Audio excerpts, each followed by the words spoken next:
much on its own, doesn't it? Yeah, it's just amazing, again, the level of performance you get in a car like this today. I know, from 2 liters. Yeah.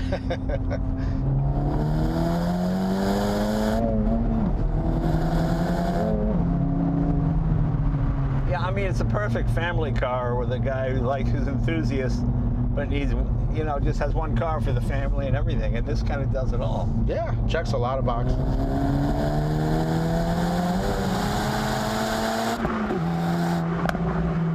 Welcome to an episode of Jay Leno's Garage, the car featuring today 2024 Acura Integra Type S. You know, this is a segment that I've sort of been remiss in this website. We get so caught up on all the supercars and all the exotic stuff and some of the classics. We get some of the great cars that are out there. And this is one of them, 320 horsepower from 2 liters, front wheel drive, 6-speed manual gearbox, and there's no automatic available. Thank you very much. Thank you. I appreciate that. So, a real enthusiast car. Let's meet Jonathan Rivers. Jonathan, you're the program director, program manager? Yeah, well, you know, product planning is our division. Gotcha. There you go. Okay. Yeah, this is a true hot rod. You know, I remember when this segment of car was just sort of the grocery getter in the middle. Nice car for the family. But this is really pretty cool because you have a true sports sedan with 320 horsepower from 2 liters. That's pretty amazing. Yeah, and I mean, with the body style here, you know, it's a lift gate design. You can carry your stuff, your friends, and also hit the back road and have a lot of great driving. Yeah, it's funny because, you know, I'm one of those people, if I'm hauling wood, I'll take a station wagon, a sports car. We live in an era now where cars pretty much do everything. You know, with the hatchback, you can put a sheet of lumber in there from Home Depot, yeah, and you can carry 4 kids. And cars kind of do everything now, you know, because I was never a fan of the SUV because it just seemed, it was just too many things. I like my cars to be, when I eat, the steak is on this side, peas are on this side, but I don't like it all mashed together, you know. But that's the world we live in now. Everything seems to be an SUV. And it's a good-looking car. It looks, it's not intimidating, but it looks sort of effective, I guess is what the word I would say. 320 horsepower, that used to be the top of the line 20 years ago.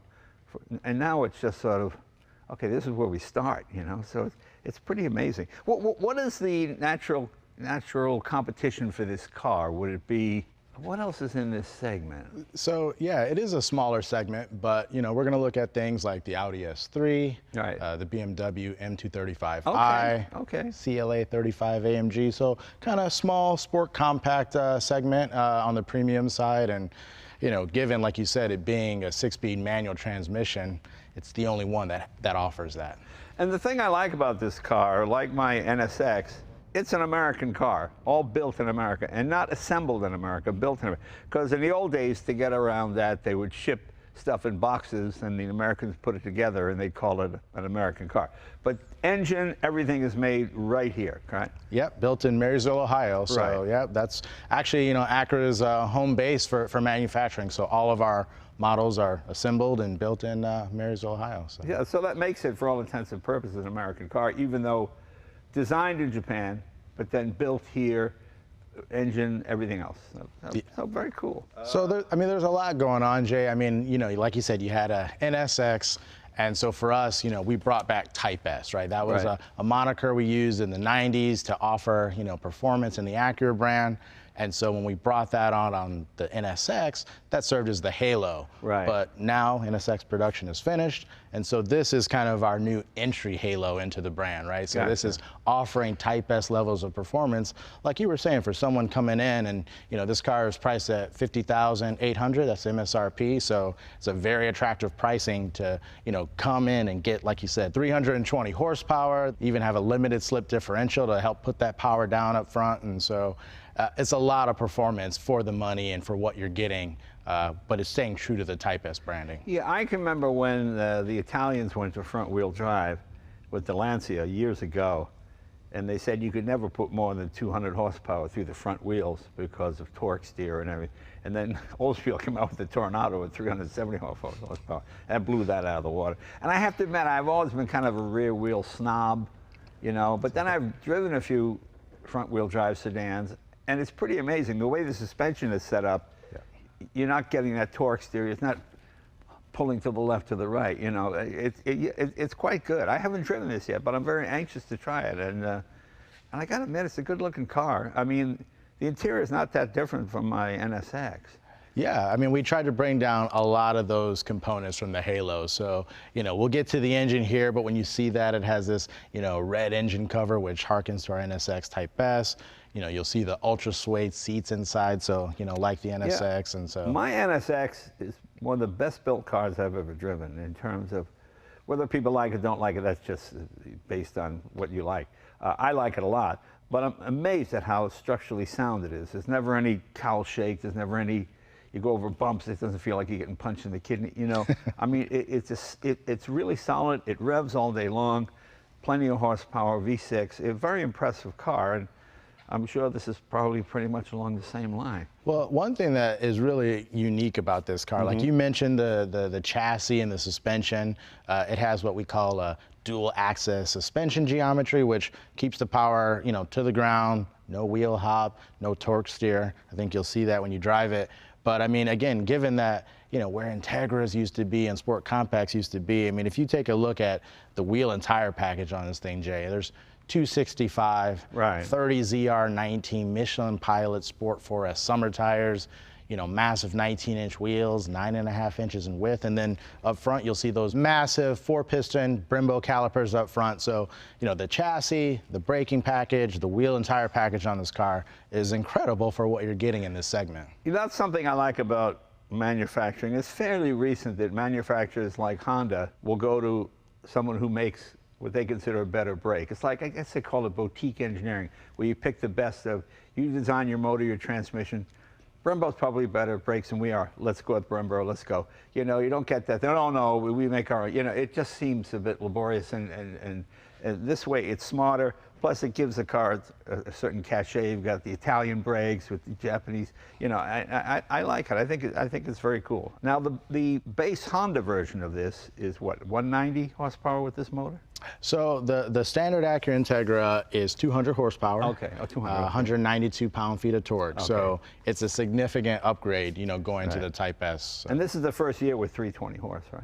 Yeah, this is the first Integra Type S, and it is, launching as a 2024 model year. Yeah, I mean, that's almost not quite double the horsepower, but yeah, it's another 120 horsepower over the standard Integra. It's impressive. And why the going with manual only? I mean, I think it's great, and I'm all for that. The more manuals we get out there, the better. It's just amazing that a company as large as Honda, which sells that many cars, you figure you sell 1 out of 10 is a manual, something like that. So to make this, they're truly going for the enthusiast market, aren't they? Yeah, absolutely. And I mean, even the regular Integra, you can get a 6-speed manual. That one does have an automatic, a CVT option, but right. But with this, knowing that, he said, we're going after enthusiasts, we wanted the ultimate in driver engagement. I mean, what better? And the 6-speed manual on this is, got to be one of the best in the business. We have, rev matching, a lightweight flywheel. You can put the power down, roll through the gears. It's just a joy to drive. And it's the best anti-theft device. Carjackers go, go on, go ahead, go. Steal the next guy's car. Absolutely. Yeah. It's amazing how many people can't drive the manual. Let's open the hood and see what it looks like under there. Okay. Am I right down here? Yep. All right, go ahead. There she is. So again, we have a 2-liter VTEC turbocharged engine, 320 horsepower. So it's at 6,500 RPM with a 7,000 RPM redline. Right. 310 pound-feet of torque. But what's great, and I think you'll see this when you drive it, is that peak is at 2,600 RPM all the way through 4,000. So it's this really good punch in the mid-range. And that's kind of where you're going to be driving this car, and through the canyons and city, you want that mid-range power. But it's an impressive engine. It's award-winning, and so, and you've got it's transverse. I always laugh when I see that, because I went with my dad, taking my dad to look at another car, and the salesman showing the car. My dad said, the engine's transverse. My dad says, why is this transverse? Well, you get more power. Why? Because it's transverse. The guy didn't know what he's talking about. He said, you got the transverse, that gives you more power. Yeah. Well, how does it give you more power? It's transverse. Just remember that. Very funny. But it's great. I mean, we have, with the Integra Type S, all of the sheet metal, from the A-pillar forward is new. So you have a lot of openings here to help cool and feed the engine. All of it's functional. I mean, even this vent here in the hood you can see is functional. Right. So, that's coming through this grill, coming up over the hood. And so there's just a lot of, real functionality that the engineers really focused on in design. It's like psychological. I got it in my head that it's a small car, but it's really not. It's not a small car at all. Pretty good sized car. It's a pretty good sized car. We were really diligent in keeping the weight down. Right. So it's 3,219 pounds. That's pretty good, yeah. And so you're talking about basically 10.1 Right. pounds per horsepower. So, Yeah. Really good power to weight. Yeah, I'm anxious to drive it. Cool. All right, we can close that up. All right.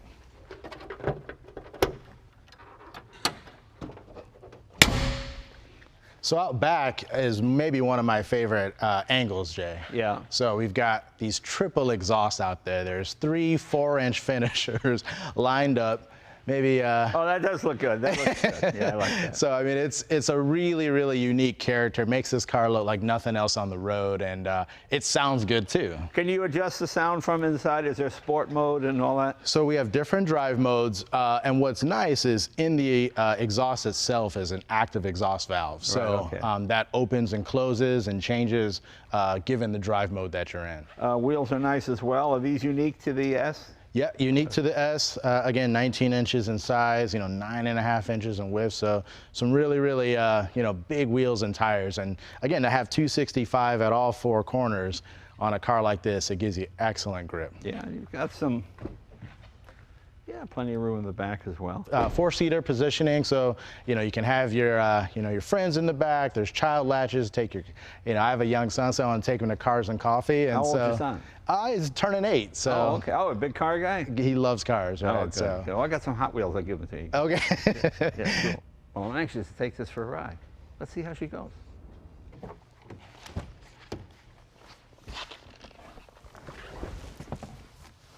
Well, plenty of room.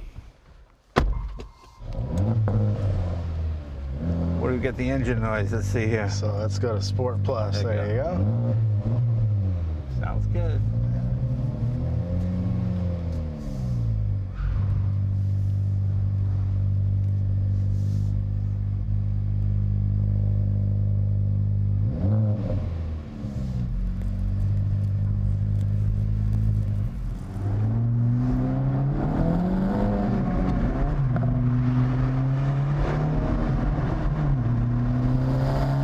Much on its own, doesn't it? Yeah, it's just amazing. Again, the level of performance you get in a car like this today. I know, from 2 liters. Yeah.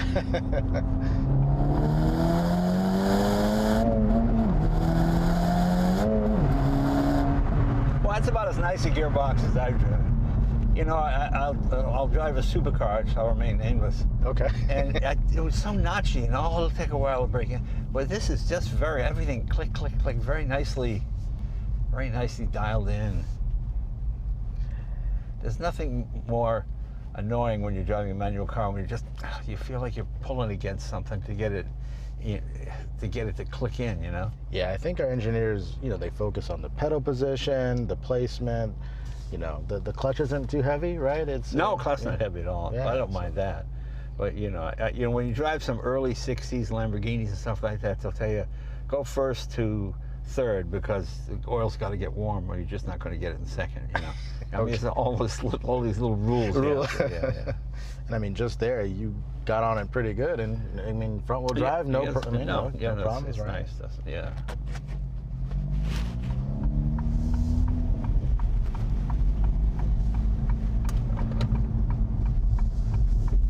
I just love not well thought out ideas. My favorite one we had on the Tonight Show, it was a real product. It was a tray that fits on here. On the steering wheel. And it's got a cup holder and a thing for your French fries and a thing for ketchup. And it's fine if you're going straight. Yeah. You got to turn off. You just dump it in your lap. Yeah, just so stupid. Yeah. You wonder how many of those they sold. Oh, people bought it. That's right.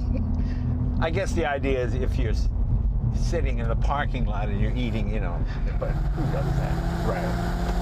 The real truth of the matter is, there really are no bad cars anymore. They're just cars that are better than other cars. I mean, Completely agree. the fit and finish and manufacturing has gotten so good, you don't really get.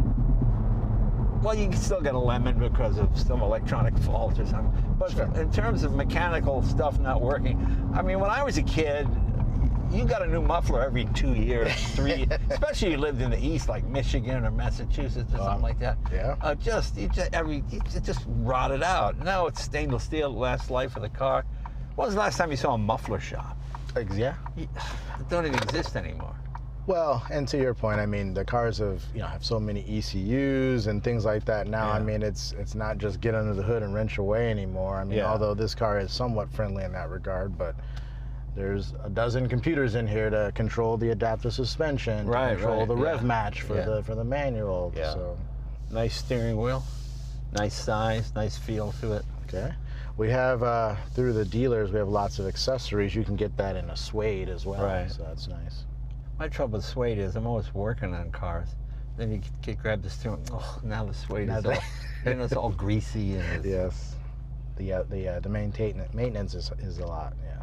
It's fascinating to me that this is manual only because it just doesn't seem. No manufacturer sells that many manual cars except maybe Porsche. Well, Porsche, even Corvette's probably 2 out of 10 or maybe 3. Well, yeah, and now the C8 went all DCT. Right, so. right. That's all DCT. Yeah. Yeah, we really have that kind of enthusiast base to pull from, though. Even the regular Integra, the manual transmission sales, when we opened it up for reservations, in the beginning it was over half the sales. Right. Yeah. And yeah. it's obviously come back down now that the car's been on sale a year, but. For given how many cars we'll try to produce, the market is definitely going to be there for it.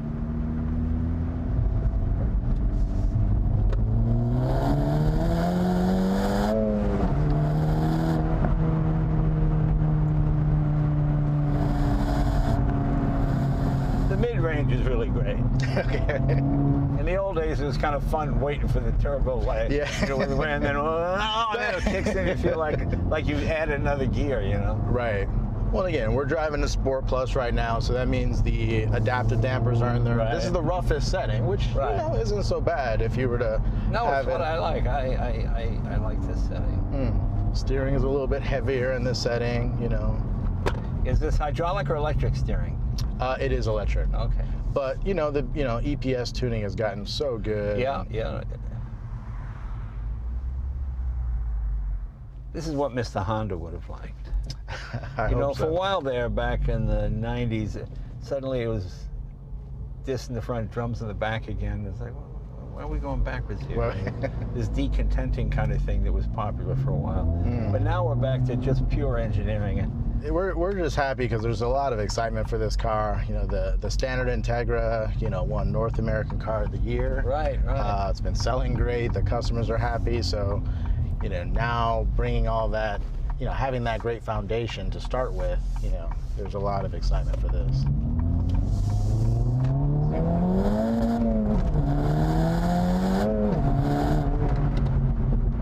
Right, and then no torque steer, right? No torque steer at all. It's amazing. It's very good. It's very good. I mean, so many cars you get in initially, is this front wheel or rear wheel? Yeah, and honestly, again, we're experts in all-wheel drive. We use it in a lot of our other products. Right. And this application, though, it made a lot of sense to go with this setup. I mean, save weight, save cost, still get amazing performance. Yeah, I mean, it's a perfect family car with a guy who's enthusiast, but needs, just has one car for the family and everything, and this kind of does it all. Yeah, checks a lot of boxes. Well, I like it. It's fun because you can use all the power all the time. Yeah. If this was the NSX, we'd be doing 110 now. We'd be in jail. Yes. Not that this car is slow, but that's what they say, right? Driving slow car fast is fun, you know? And so I think you're absolutely right. I mean, it has a lot of power. You're not going to be disappointed if you take it to a canyon. Even if you took it to a track, I mean, it's totally capable with the I mean, I say this all the time, but all the fun is between 140 and maybe 110. Mm-hmm. You step out of that range, and then now it's like, okay, now you're going crazy, you know. Now, Right. Cops will cut you some slack. Yeah, exactly. You know, if you're reasonable. It just sounds so turbine-like, very balanced, really nice. I mean, it feels like a 6. If you told me this was a V6, I'd believe you. Well, again, like I said, I mean, the power to weight ratio of 10.1, I mean, once you're in like the low 10s, you start to get in the 9s. I mean, that's some serious machinery, right? Yeah. So, but even though this is in Track Plus, I don't find it a harsh ride at all. I just find it reassuring. I know, you know, it's kind of like you run over a dime, you can tell if it's head or tails, you know what I mean? You go, oh. Yeah, I think some manufacturers have made their most aggressive setting almost unbearable. Yeah. And so we wanted to, you know, where you could leave it in this drive mode and really enjoy it. But if this was deemed harsh for someone, that's why we have individuals. So you could go in, change the suspension to a more comfortable setting, but still have the kind of aggressive steering and throttle.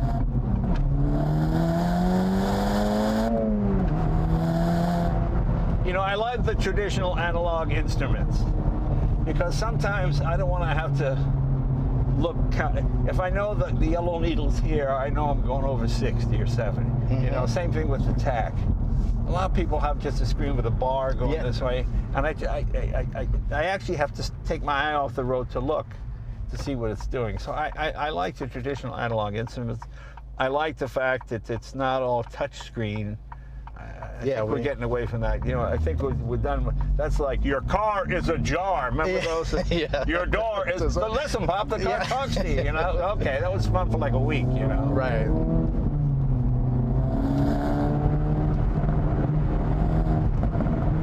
The English would say lusty. The engine is lusty.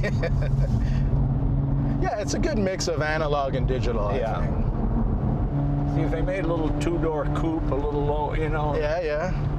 Well, it was tough, right? I mean, we as, you know, American Honda, we looked at it and, you know, but coupe sales are just so down. Yeah, that's right. It's so tough. I get it. I get it. Yeah. And a lot of people don't remember, like when in '86, when Acura launched and Integra was there, it was a 5-door liftback like this. I mean, there was a 3-door as well. Right. Well, it's funny because 4 doors does not have the boring cachet it did. You know, even the Hellcat comes in the Charger with the 4-door. There you go. And like to my generation, 2-door was always a cool way to go, and 4 doors means as a grocery car. You know, I mean, it just had, it wasn't as sleek, you know.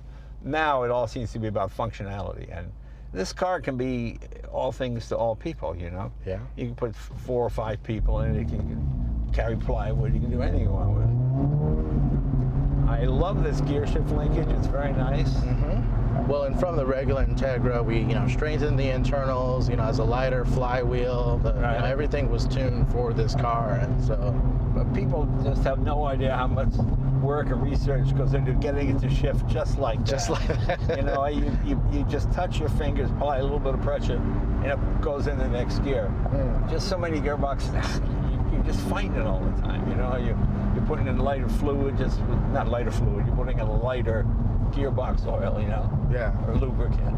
Well, and to your point, a lot of times, you know, in those gearboxes, you preemptively put it in the second and then push it up to first to give, you know, because you don't have that confidence it's going to go right into first. Right. There's just so many automatic options out there, whether it's DCT, AT, 8, 9, 10 gears, and that's great. I mean, you can have a great daily driver, but like you said, there's just something about a manual transmission, and a good one, that just gives you this fun, you know, like you said, fun to drive and driver engagement. It's hard to be a big car company and have your car be a cult. You know, probably the latest example of that is Tesla. It's like a cult. People get into it, they wait for the new thing to come out, they argue about it, they fight about it, you know. It was that way with Honda back in the 60s when you know, a lot of people didn't like them because you're still looking at World War II, you know, all those kind of things. But they were so different that I always admired Honda, because when so many manufacturers, when the pollution controls came in, manufacturers throwing money at Congress. We're going to lose unions, we'll lose workers, nobody will buy cars. And Honda came in and said, what are the rules? What do you need? Oh, we need an engine to get 30 miles per gallon. Look at they came in with that, CV. CC, CVC transmission, and an engine rather. And it revolutionized the game, you know? Yeah. It met all the standards. Well, they did it, you know, why can't you do it, you know? And that's what I always liked about Honda. They're always that kind of company. Yeah, you know, engineering first and innovative, and I mean, I think it's still very true today. I mean, again, to be able to bring this level of technology at this price point, When Honda came to the United States with motorcycles, they said, we want to sell 5,000. And the dealer said, you'll never sell 5,000 a year. And they said, no, a month. Yeah, no, a month. I mean, it had never been done before. That was crazy. And of course, they more than surpassed that. Sure. I mean, the early Honda believers became multi-gazillionaires, those guys. Yeah, the dealers. Because you were more or less just given it. They were so thankful somebody was taking the franchise, you know. And these are factory seats. These are not Recaros, right? No, and you know, they're factory seats, but we've, you know, given them just enough bolstering so they hold you, but not overly. I think they're more comfortable. I sit in so many cars that have these buttock clutching seats where I think, you know, come on. Yeah, I mean, bucket seats are great if you're looking to hit the track, but if you're just on the regular streets. No, this is a nice compromise because it's comfortable. It's got more than a bolstering and padding on the side. I can feel where the wheels are and what they're doing. The steering is very direct. It's very good. I know you've been trying out the acceleration. What do you think of the brakes? Brakes are good too. Yeah, brakes are very good. Yeah, brake fade is something that doesn't even exist. I mean, I think if you're a new driver in the last 15 years, you don't even know what I'm talking about. Now, it reminds me of my Honda 600. You're just cruising at $9,000. And people, oh, you're going to blow the engine. No, this is what Hondas do. Yeah. You know, Americans could never get used to revs. When they remade the Honda S 2000, that went to $9,000. Yeah. Americans were always short shifting it, you know, and lugging it because you're not hurting it. It likes it. You got to do that. You know? No, that was a challenge going into like downsizing turbos. Is, you know, you do have all that mid-range power, so you're maybe not as tempted to rev it out, but you still can, and it sounds great and it's fun. But I love keeping this thing above 5. I'm only in 3rd gear right now. Yeah. So you must get pretty good mileage in 6 with this thing. Yeah, EPA just released the numbers. Highway is 28. So that's pretty good. Yeah, given how fast and powerful it is. When you guys came up with this idea, was it a hard sell to go with the manual only? I mean, did you have, quote, what they used to call the bean counters just saying, no, we need an automatic, you know? Yeah, there was, admittedly, there was a lot of pushback, you know, but it kind of came down to, you know, because we also, again, we went with the name Integra, right? And so for us, it was kind of proving out that concept to say, hey, it's got to be fun to drive, it's got to have a, you know, lift back, and it's got to have a manual, and then we can call it an Integra, right? It can, you know, follow that successfully. Well, Jonathan, thanks for bringing this by. We really appreciate it. I'm very impressed. I'm very impressed, and this comes out, it'll be on sale by the time this airs, so. Yeah. You got a long waiting list for these? Yeah, so actually, you know, we're taking reservations at the end of May for deliveries to begin in the middle of June. So it's around the corner, and, you know, thanks for having me. I can't wait for. Well, thanks for coming, my friend. I appreciate it. Appreciate it. Thank you. Yeah. See you guys next week.